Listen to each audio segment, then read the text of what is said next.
Good morning, guys. In front of me is ALCATEL 1T10 Smart from 2020, and let me show you how to change the date and time on this device.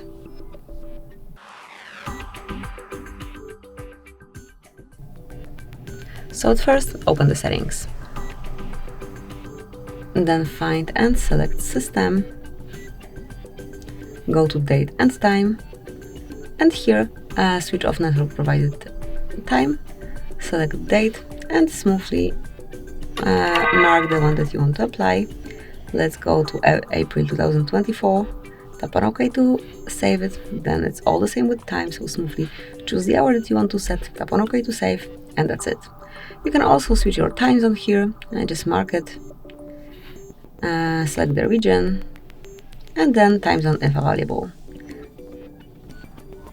And that's it, that will be all. So this is how you can manage date and time on your device. Thank you for watching.